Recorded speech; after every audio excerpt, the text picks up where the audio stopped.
Assalamualaikum warahmatullahi wabarakatuh. Waalaikumsalam warahmatullahi wabarakatuh. Terima kasih. Mungkin ini waktunya agak cuacanya kan agak enak ya. Panas tidak panas, nggak mendung, bawaannya mau tidur aja ya. Rasa-rasa males, kayak nggak mood, nggak ada. Tetapi ya kita harus melawan itu. Semangat. Oke, sebenarnya ini melanjutkan kita terkait dengan proses legislasi. Kalau di pertemuan kemarin mungkin kita membahas tentang bagaimana representasi, bagaimana partisipasi masyarakat dalam proses penyusunan legislasi dan sebagainya. Dan ini tadi saya barusan mungkin juga menjadi isu nasional juga terkait dengan wilayah yang di hari ini diskusi antara Sumatera Utara dan Aceh ya. Mungkin agak terlewatkan karena banyaknya isu yang di media sosial ya. Karena hari ini mungkin kalau kita persoalan sebenarnya kalau kita melihat persoalan bangsa kita memang sangat kompleks sekali terkait dengan wilayah, terkait dengan tata ruang dan wilayah administrasi ini juga perlu peninjauan ulang karena banyak hal. Tetapi memang PR bagi negara kita masih banyak terkait dengan itu. Nah ini termasuk persoalan besar, itu pulau. Kalau di wilayah kita, ya ini selingan aja terkait dengan wilayah perluasan wilayah administrasi kota, kabupaten dan kota. Itu seingat saya sama saya kuliah semester 4 atau semester 5. Ketika itu bahwa kota itu kan tidak memenuhi syarat administratif, wilayah administratif. Dia harus mempunyai minimal 3 kecamatan atau 4 kecamatan sehingga dia menjadi sebuah pemerintahan wilayah kota Madia. Nah waktu itu baru hanya 2 wilayahnya, hanya Prajurit Kulon sama Magarsari kalau nggak salah. Nah, akhirnya kan berusaha untuk mengembangkan wilayah, diantaranya mungkin wilayah Banjaragung, Soko, nah itu akan masuk direkrut menjadi wilayah Soko, wilayah termasuk sini, termasuk Kenanten. Kenanten itu terminal, itu wilayah kota rek, tapi parkiran pom bensin ikut wilayah kabupaten. Jalan perempatan bypass itu, wilayah sini kota, wilayah sini kayak di SMA Puri. Nah itu kamu ya, yang wilayah utara itu kota, yang selatan begitu juga yang timur dan barat. Sehingga proses pembangunan dan wilayah administrasinya berbeda. Siapa yang harus bertanggung jawab dan bagaimana caranya memisahkan atau memutuskan itu. Nah, hari ini mungkin ya bukannya tidak diatur, tapi mungkin karena sudah menumpuk persoalan-persoalan sehingga mungkin itu terlewatkan. Kemudian muncul persoalan itu dan dikaitkan dengan persoalan politik, sehingga persoalan itu dianggap kayak terabaikan. Ya, itu selingan saja terkait dengan itu. Nah, hal-hal yang seperti ini, fenomena seperti ini perlu pengajian, perlu pendalaman secara ilmiah, sejarah dan sebagainya, sehingga itu bisa dijadikan sebuah referensi, sebuah peraturan baru, kebijakan baru yang dilakukan oleh negara, khususnya pemerintah untuk menata tentang.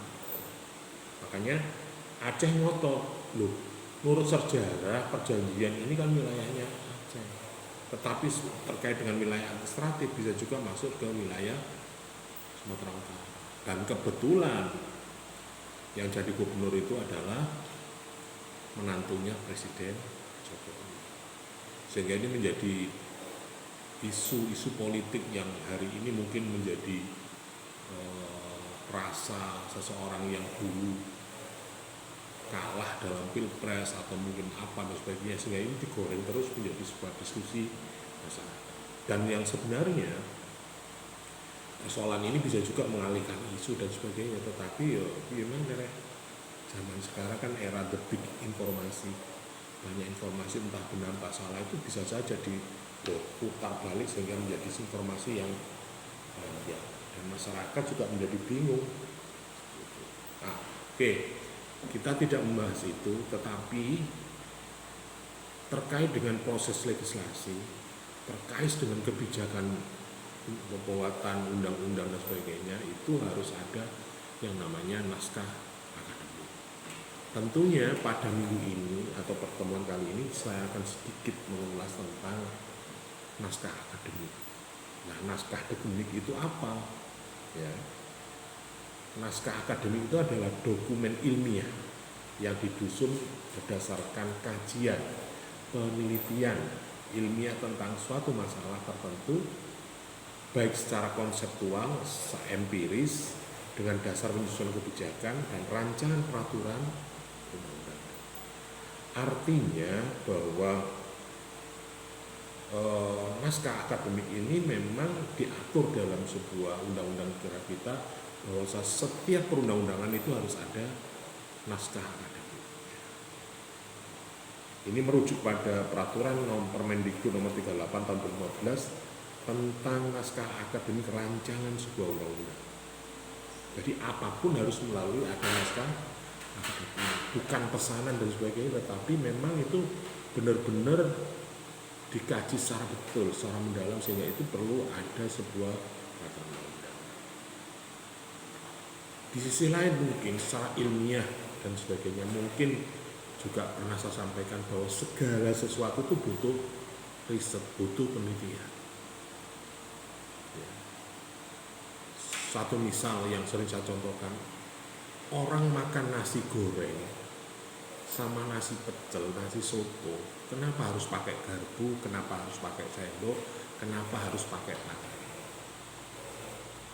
Gak pakai alat, gak pakai sendok misalnya. Menurut ajaran agama kita, Rasulullah gak pernah makan pakai sendok. Dia selalu pakai jarinya, bahkan jarinya tidak semua. Ya. Tidak semua, itu Rasulullah. Tetapi sesuai dengan kebudayaan masyarakat, tentunya ini menyesuaikan. Mau sore kau nawang mangan soto kok cakup ini, atau ambek sumpit lah kalau orang Jepang punya budaya Jepang atau punya Cina. Piye makan soto ambek sumpit. Ya mungkin bisa, tetapi kan nggak efektif, nggak ergonomis. Ya. Itu artinya setiap tindakan kita itu membutuhkan sebuah riset atau sebuah penelitian. Begitu juga kalian misalnya, Anda memakai konsep hijab, kok pakai model seperti ini. Mungkin Anda ketika memakai ini sudah ada risetnya.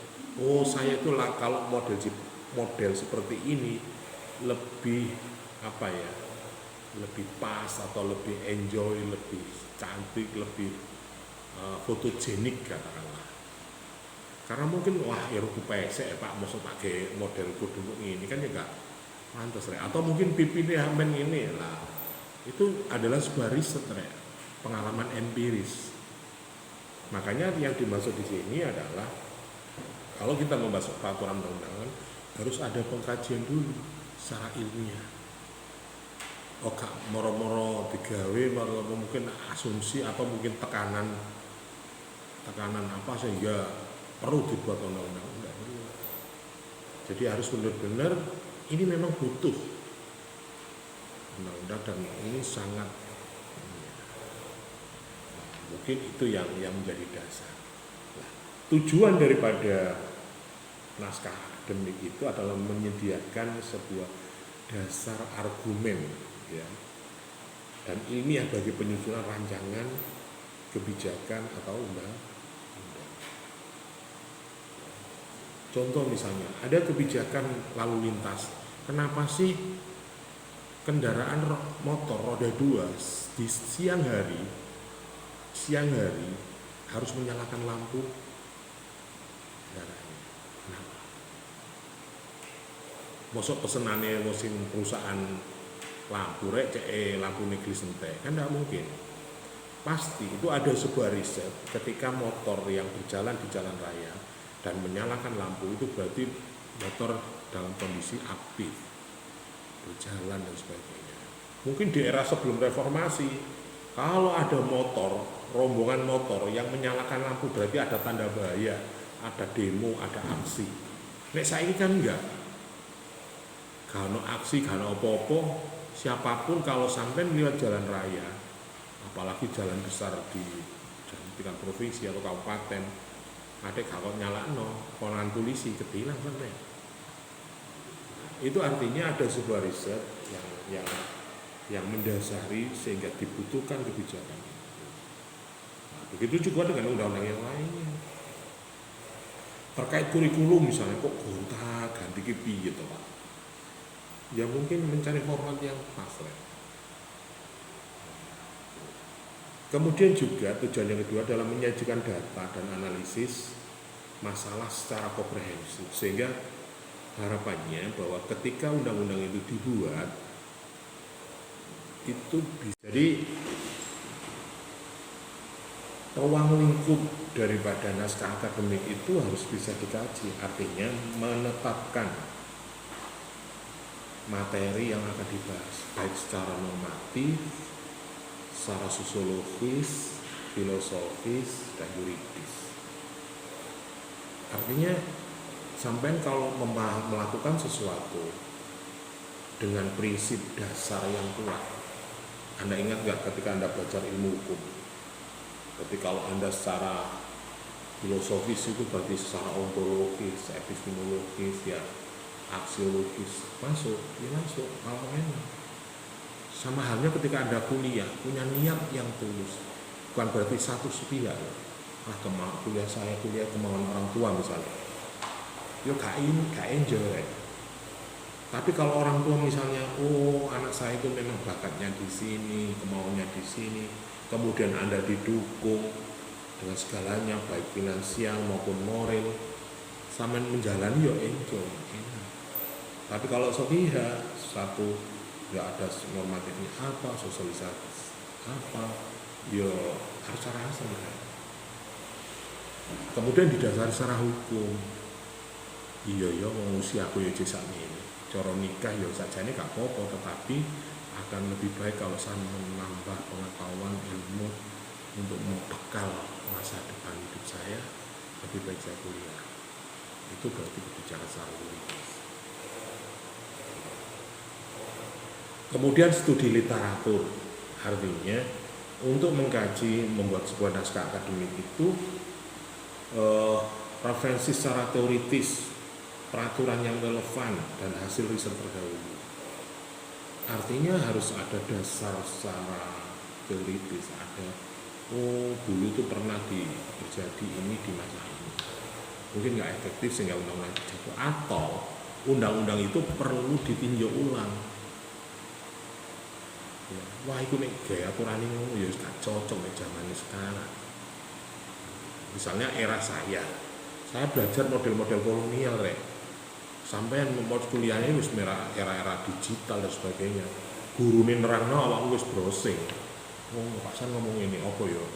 Browsing saya ketemu Samut chat apa saya terangin langsung bisa. Zaman pun ndak. Harus mendengarkan, menulis dan sebagainya. Saya ini zaman masih gak nulis apa-apa, ujian masih gak sinau apa-apa, seperti Pak boleh nggak kalau WAS bawa HP? Ya boleh lah Renek bawa, tapi jangan diaktifkan kalau HP. Artinya ada perintah close book, open gadget, atau close gadget, open book. Semua Pak. Kemudian ada namanya metodologi dalam penulisan. Artinya bahwa dalam naskah akademik itu harus ada metodenya, baik kuantitatif, kualitatif, ataupun campuran. Nek kuantitatif berarti dengan angka-angka. Ya, sejauh mana kebutuhan masyarakat, sejauh mana itu ada terdeteksi dengan angka-angka, baik skala prosentasi atau apa.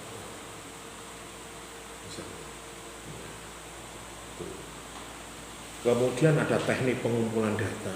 Artinya dalam penyusunan itu juga harus didukung dengan dokumen-dokumen yang ada.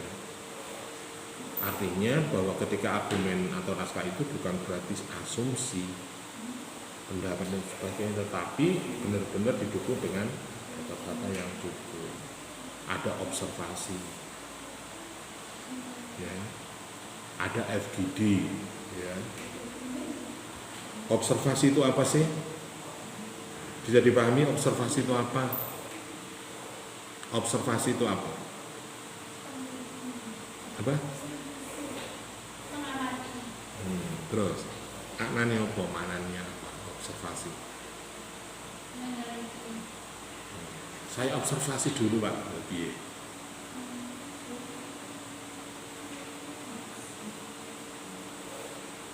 Paham nggak? Oh, kamu boleh ditulis metodologi penelitian, metodologinya apa? Ada data sekunder Pak, dokumentasi, wawancara Pak, ada observasi Pak. Lah kok no observasi ya apa rek? Apa ayo? Apa? Ini sih kok lakukan observasi ya apa sih?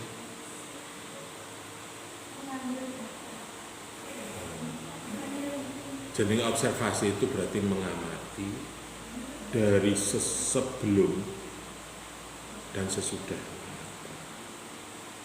Berarti antara after dan before. Misalnya kebijakan ini, sebelum ada kebijakan ini bagaimana? Setelah ada kebijakan ini bagaimana?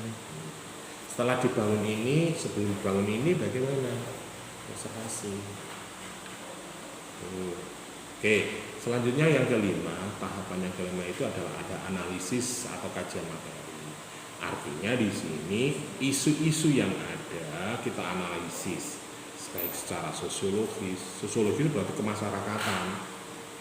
Ya, kira-kira masyarakat bisa nerima enggak, efektif enggak, misalnya. Kemarin misalnya pertentangan misalnya terkait dengan jam malam mahasiswa atau siswa. Gubernur Jawa Barat menetapkan bahwa anak pelajar siswa jam 9 malam harus berada di rumah. Ya. Bagaimana pendapat masyarakat? Oh baik Pak itu. Karena apa? Kalau malam itu banyak rawan kejahatan. Nah, banyak tuan dan sebagainya. Kemudian Gubernur DKI menerapkan Car Free Night. Oh ya apa rek? Bisa dipahami nggak? Car Free Night. Nah itu kan bertentangan dengan kebijakan KDN. Gubernur Jawa Barat arek-arek galek loyongan tambah itu nggak no Car Free Night. Jadi jam malam. Jadi orang itu boleh melakukan aktivitas di malam hari, entah itu diskusi, entah itu konser, entah itu apa, sampai jam malam, bahkan melebihi jam 9. Berarti oleh arek-arek ngelaba apa jenenge dolen malam itu ya. Nah ini kan termasuk ada riset. Bagaimana pendapat masyarakat, kajian filosofisnya, bagaimana kajian yuridisnya, bagaimana kajian hukumnya. Kemudian ada evaluasi peraturan kebijakan yang sudah ada. Jadi peraturan itu atau kajian dalam kajian materi bisa melihat peraturan-peraturan yang sudah ada. Apakah efektif atau tidak peraturan itu direncanakan atau dibuat. Kemudian ada perbandingan praktek-praktek atau best practice baik secara nasional maupun internasional. Apakah peraturan atau kebijakan ini sudah pernah ada daerah atau negara yang memberlakukan tentang kebijakan itu. Kemudian yang keenam, dalam tahapan penyusunan akademik itu ada sebuah gagasan atau solusi yang ditawarkan atau istilahnya problem solving atau alternatif penyelesaian masalah. Jadi di sini dalam kajian akademik itu menyusun alternatif solusi terhadap permasalahan-permasalahan yang ada. Jadi tawaran-tawaran yang bisa berikan alternatif bagi pengambil kebijakan atau nanti dimasukkan dalam sebuah sehingga itu menjadi rumusan norma atau menjadi rancangan dalam kebijakan atau undang-undang yang akan kemudian bisa juga menjelaskan dampak yang mungkin timbul. Tadi saya contohkan kebijakan KDM bahwa setiap anak jam 9 malam harus berada di rumah. Di Jakarta dilos rek. Milih ndi? Kira-kira cara sampean ngono milih urip ndi? Mulai ke Jawa Barat apa ke DKI? Subjektivitas pendapat Anda apa? Nah, aku ya milih Jawa Barat Pak, enak. Kan biaya kan aman karena malam bisa juga lawan kerja. Oh saya enak Jakarta Pak, los. Mungkin kalau kita beraktivitas malam itu gak panas, suasananya sahdu, suasananya opo, nah boleh kan itu lain. Di dalam naskah akademik ini harus dijelaskan. Jadi positif negatifnya itu harus disampaikan di dalam naskah akademik itu. Nah, itu mungkin kemudian penyusunan terkait dengan naskah akademik itu ada sistematikanya. Artinya ada pendahuluan, ada kajian teoritis konseptualnya, ada kajian empiris data pendukungnya, ada kajian gagasan dan solusinya, penutup, rekomendasi, daftar, dan lampiran-lampiran. Baru Anda sampaikan pada nanti adik-adik itu sebagai mahasiswa pemerintahan mestinya ahli di bidang itu. Jadi misalnya kalau desa, Pak Lurah, saya punya kajian tentang kondisi wilayah desa saya, desa kita. Saya melihat ketika saya kuliah dulu melihat profil dan potensi yang ada di desa kita, ada beberapa potensi yang sebenarnya bisa dikembangkan di desa kita. Asalkan harus didukung oleh pemerintah desa. Lah pemerintah desa dengan apa mendukungnya? Buatlah peraturan desa terkait dengan itu. Hasil risetnya, kajiannya kamu yang bikin. Di desa kampung sana Pak ada begini, ada begini. Ini pernah dikembangkan di desa ini. Mungkin ini bisa juga dikembangkan di desa kita. Maka buatlah perdes. Nah, kalau perdesnya ada baru bentuklah strukturnya, pengelolanya siapa, keuangannya bagaimana itu. Nah itu masuk. Artinya Anda memberikan saran itu tidak hanya sekedar ngomong, tetapi tunjukkan dokumennya. Anda punya foto, punya sejarah, punya perbandingan, punya kajian dan lain sebagainya, sehingga itu menjadikan usul. Jadi ngomong usul itu gak sekedar ngomong, tetapi juga memberikan solusi. Sama halnya ketika Anda mengusulkan pilot project kegiatan. Kemudian setelah kita membuat naskah akademik, ada yang namanya uji publik atau konsultasi publik, melibatkan stakeholder, ahli, masyarakat untuk mendapatkan masukan. Jadi setelah naskah akademik, misalnya sampai punya gagasan ide di desa kalian, kamu buat sebuah naskah akademik peraturan desa tentang kawasan opo atau kawasan industri apa atau lingkungan opo, didiskusikan. Tokoh masyarakatnya dipanggil, tokoh ekonomi dipanggil, tokoh pemudanya dipanggil, ahli di bidang itu siapa dipanggil, dia diajak berbicara diskusi. Oh iya tepat ini kayaknya bisa dibuat. Oke, kalau sudah tepat oke, baru dibuatlah namanya rancangan undang-undang. Kalau di tingkat desa ya perdes untuk dibahas di tingkatan pemerintah desa. Kalau sudah ada berarti kalau masuk ke ranah APBDes-nya, sebagainya, dan bisa dilaksanakan. Ketika itu dilanggar, ya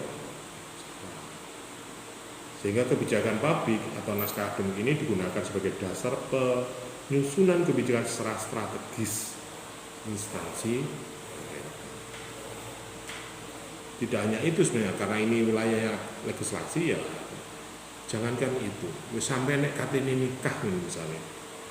Terus pacaran katakanlah, terus 5 tahun misalnya pacaran, ke zaman kuliah Pak aku. terus mau nikah. Ini kan kebentuk yang serius.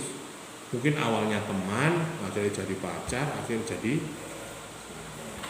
Nah ini kan kalau kita melangkah kepada suami, pemimpin keluarga, harus benar-benar dikaji, Rek.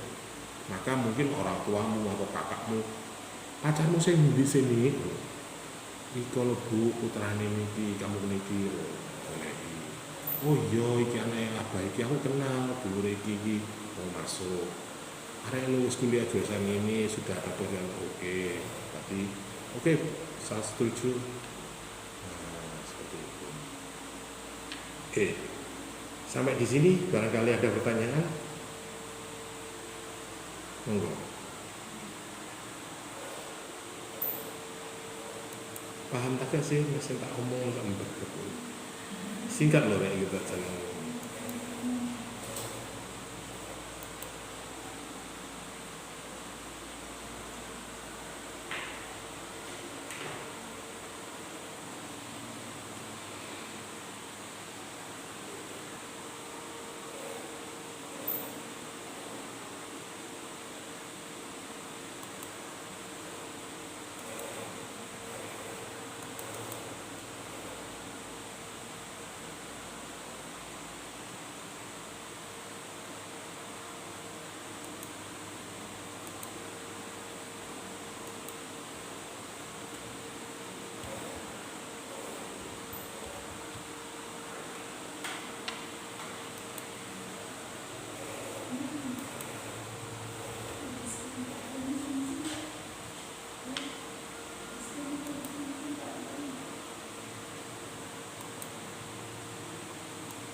Ada pertanyaan? Jadi harapannya dari segala sudut pandang memang ini dibutuhkan dan benar gitu loh. Yang sekarang lagi rame misalnya di media sosial terkait nasab misalnya, itu kan kalau hanya klaim berdasarkan mimpi, perasaanku, yo nggak bisa diyakini, Rek. Tapi kalau didasari tanggal lahir, sejarah, saksi, gen misalnya Nuni bener kan Nuni itu putranya Pak ini misalnya, ada menyatakan Nuni enggak begini larek Mojokerto enggak Pacitan kok Pak. Nah, misalnya ini loh tetangganya, ini loh ayahnya, ini loh bidannya yang menolong persalinannya dulu, ini loh golongan darahnya kan. Dulu itu kecilnya di sana. Nah itu berarti ada sebuah rujukan, ada sebuah argumentasi yang mendukung bahwa ini adalah kita. Itu seperti itu. Nah, kemudian yang ketiga, tujuannya itu adalah memberikan arah dalam pengambilan keputusan dalam sebuah undang-undang. Itu jadi dasar. Nah, bagaimana tekniknya menyusun sebuah naskah? Makanya ada kakak kelas Anda yang melaksanakan penelitian yang mungkin kalau itu diteruskan dan hasil penelitiannya sangat baik, bisa menjadi dasar, bisa menjadi naskah akademik penyusunan peraturan daerah terkait dengan apa yang kemarin itu sampah, dari proses 3R menuju 5R. Jadi sampah itu tidak hanya dibuang, tidak hanya dikelola, tetapi diolah menjadi sebuah hasil produksi yang bisa meningkatkan atau bisa paling tidak menambah pendapatan keluarga di daerah tersebut. Ternyata ini siapnya, ini bisa. Karena apa? Mungkin dilihat dari potensinya, sumber daya manusianya, sarananya, momennya. Nah, itu bisa memungkinkan. Itu berarti bisa dibuat sebagai naskah. Teknik-tekniknya adalah yang pertama harus ada identifikasi masalah. Jadi ketika membuat sebuah undang-undang, berarti harus apa sih yang dipermasalahkan? Berarti merumuskan isu-isu atau masalah yang menjadi objek kajiannya itu apa. Kemudian sumber masalahnya, seperti hasil evaluasi kebijakan, kondisi sosial masyarakat, ya, apa sih kok rame, apa sih kok umkai, Pak kenapa ini tuh kok nggak efektif ini, ya, apa yang salah ini, kok nggak sesuai jamnya, nah, kenapa kira-kira, jadwalnya kan jelas, oh Pak di jadwal nggak ada muncul jam, oh berarti ini evaluasi. Oh, berarti Pak Bukaprodi waktu itu tidak memberikan ketentuan jam, sehingga mahasiswa juga harus konfirmasi ke dosennya. Kalau ada konfirmasi jam, berarti ada kesepakatan jam pertama sekian-sekian. Itu kan ada jam 1, 2, tapi jamnya kan tidak diikutkan keterangannya di jadwal. Mungkin itu yang jadi evaluasi. Ke depan seperti apa? Nah, itu berarti masalah seperti itu. Apakah SOP-nya seperti apa? Nah, itu termasuk tentang identifikasi masalah. Setelah masalah itu diketahui, maka harus ada perumustujuan. Jadi dalam pembuatan naskah akademik itu harus menentukan tujuan dan penyusunan naskah itu. Ya, jelas. Ya.